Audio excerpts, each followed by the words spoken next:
अस्सलाम वालेकुम, मैं हूँ वकील इफ्तिखार और आप देख रहे हैं आपका अपना चैनल इकनॉमिक अफेयर्स विद वकील इफ्तिखार।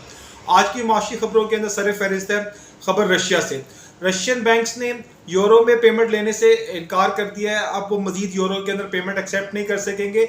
ये एक्चुअली तसलसल है यूरोपीय यूनियन की तरफ से लगाई जाने वाली पाबंदियां जो कि रशिया के ऊपर लगाई गई हैं यूक्रेन वॉर के नतीजे में। ये एक 10वां स्पेल था जिसके मुताबिक यूरोपीय यूनियन ने मजीद पाबंदियां लगाने का फैसला किया और इस सिलसिले में ग्लोबल स्विफ्ट पेमेंट सिस्टम के अंदर से कुछ बैंकों को एक्सक्लूड कर दिया गया, जैसे Tinkoff bank and private alpha bank जो कि रशिया के बैंक्स हैं। इनके थ्रू उन्होंने यूरो के अंदर डील करने से माजत कर लिया, लिहाजा ये फर्दर यूरो की पेमेंट एक्सेप्ट नहीं कर सकेंगे।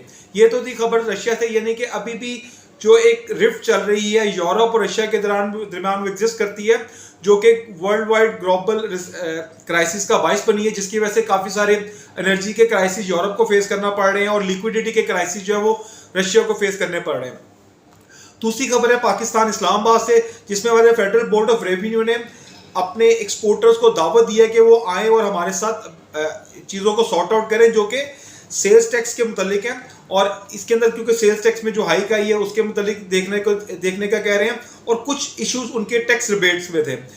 एफबीआर का कहना है कि जी इस साल उन्होंने एक्सपोर्टर्स को 208 अरब रुपए की रिबेट दी, जो कि पिछले साल के 184 अरब से ज्यादा है। ये कहना है एफबीआर का। लेकिन अभी भी हम जो देखते हैं कि एक्सपोर्टर्स का कॉन्फिडेंस बिल्ड नहीं हो पाया, क्योंकि अभी अनसर्टनिटी है डॉलर की प्राइस में और एनर्जी क्राइसिस है। और सबसे बड़ा मसला जो एक्सपोर्टर को आ रहा है वो हमारी कॉटन की अनप्रेडिक्टेबल लास्ट ईयर की जो ग्रोथ है उस पर बड़ा डैमेज हुआ है, तो उनको क्लैरिटी नहीं है।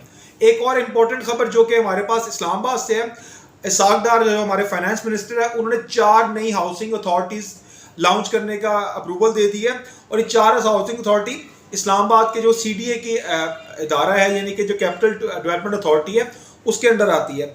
ये जो 4 प्रोजेक्ट जो कि उन्होंने अनाउंस किए, इन 4 प्रोजेक्ट्स का नाम है नाइलोर रेजिडेंस, नाइलोर हाइट्स और गंदारा इनक्लेव और कुड़ी ओवरसीज इनक्लेव। ये 4 हाउसिंग सोसाइटी थे जिनका उन्होंने ऐलान किया, जिसके अंदर 3876 अपार्टमेंट्स अप्रॉक्सीमेटली बनाए जाएंगे।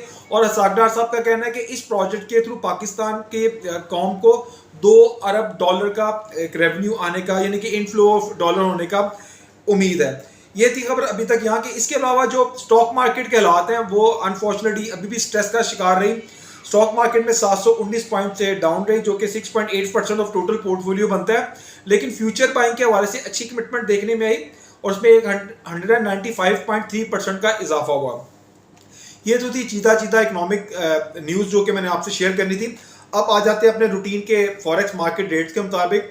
जो आज जो ओपन मार्केट में डील हुआ है, डॉलर की बाइंग हुई है 261 रुपये 50 पैसे में और सेलिंग 264 रुपये में हुई है। ब्रिटिश पाउंड 310 रुपये 50 पैसे में बाय हुआ और 313 रुपये 50 पैसे में सेल हुआ। सऊदी रियाल 69.15 और 69.80। एमरेट्स दरम 72 रुपये में और 72 रुपये 70 पैसे में ट्रेड हुआ।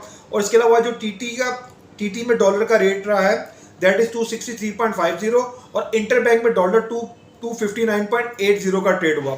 ये थी चीदा खबरें जो कि मौशी एतबार से आप लोगों को अपडेट होना ज़रूरी है।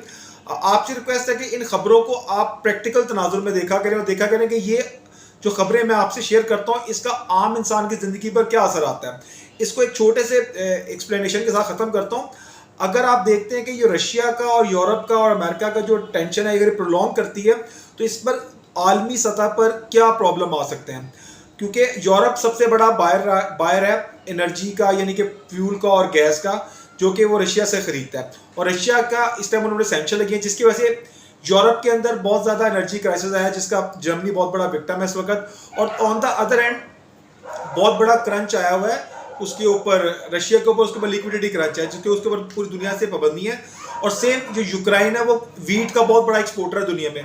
अब सिंस यूक्रेन में वीट की क्रॉप अफेक्ट किया तो वर्ल्ड वाइड एक फूड क्राइसिस का भी एक्सपेक्ट करते हैं, जो कि फ्यूचर में हमें फेस करना पड़ सकता है।